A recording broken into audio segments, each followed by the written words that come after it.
Rho twirled the small red stone between her fingers, keeping it hidden in the pocket of a black leather jacket. On direct order from the Lamia king, the leader of the vampire nation, she was to keep the relic well protected. Why it needed protecting, she hadn't a clue, but she knew better than to ask. Trudging along the rocky path, she glanced up at the large limestone home.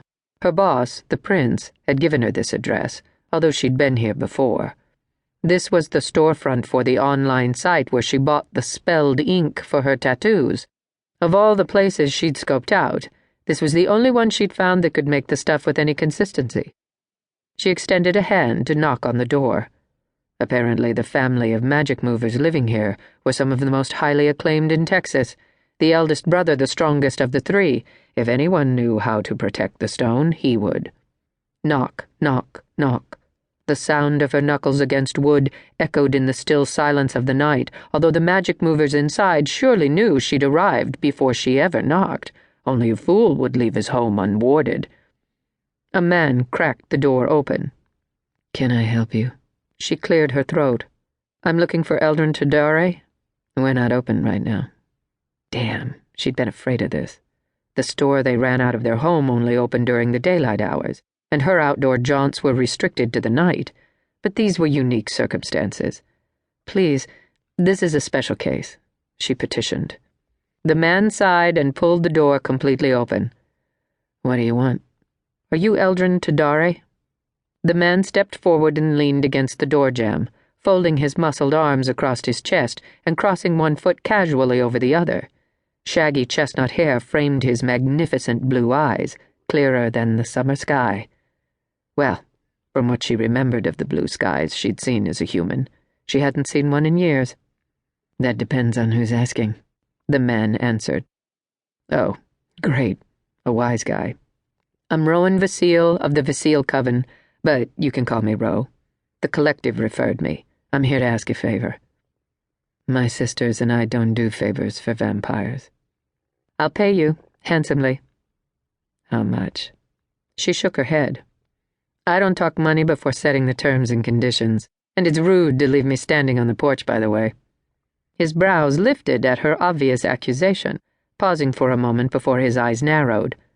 "Fine, you can come inside. But pull any vampire tricks, and I'll light you up with leyline fire." Given the grim look on his face, it wasn't an empty threat. He stepped aside to allow her through the doorway, and she strode into the house. The man's eyes never left her, his distrust in her kind evident. Not unusual. Vampires were a dangerous combination of stealth and predator. Hell, half the time she didn't trust members of her own coven, and they were considered family. She followed him silently through the entryway and into a small side office. He motioned toward a petite Victorian chair opposite a massive redwood desk. She sat down. Rather than take a seat, he stepped back through the doorway. "I'll be right back." Rho nodded, and he closed the double doors. He certainly planned on warning his sisters of their new house guest.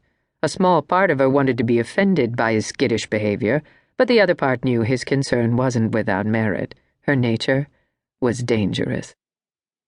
"What can I do for you, Rhowen Vasile?" Rho pulled the red rock from her pocket and placed it on the desk. "I need spells to protect this." His brows furrowed. "What is it?" "Don't know, and I couldn't tell you if it did." Well, the first part wasn't entirely true. She knew it held some magic. Other than that, she hadn't a clue. "Then why do you need it protected?" "Not your business." "And you came to me?" More of a statement than a question. "Yes, my boss said the collective recommended you, so I'm here to see what you can do to protect the relic." "What kind of protection are you looking for?" "The best. The very, very best. No holds barred." She'd been ordered to keep it safe at all costs. She took the instruction literally. "That'll cost you," he warned. She waved a hand in the air. Irrelevant. He tilted his head to the side. "Really?" His crisp blue eyes were distrustful as he studied her from across the desk. "So, what can you offer?" Meddling with magic without the proper training was akin to poking a sleeping lion. It might not kill you right away, but the more you dabbled, the better your odds of poofing yourself straight into the afterlife. This guy must have major firepower if the collective was willing to recommend him, especially to a vampire. He considered her, stroking the light stubble on his chin. Leaning forward, he placed both hands on the desk in front of him. If you want to protect this rock, your best bet is to use a blood spell and a vocal spell. Very few magic movers can handle either of those spells, and very, very few can handle both. I take it you can? Yes. Then we have a deal. $5,000, vampire. He stared at her expectantly, as if he were waiting for her to balk at the price. Rho tried not to smile. She expected to pay double that amount. Done. Reaching into her jacket, she pulled out a thick stack of hundreds and laid the bundled bills on the desk between them. With a brow arched, she glanced up at him. That should cover it. Eldon nodded and extended his hand without a word. Rho reached out and shook it. The silent accord struck. His hand was twice the size of her own, his flesh warm against her palm.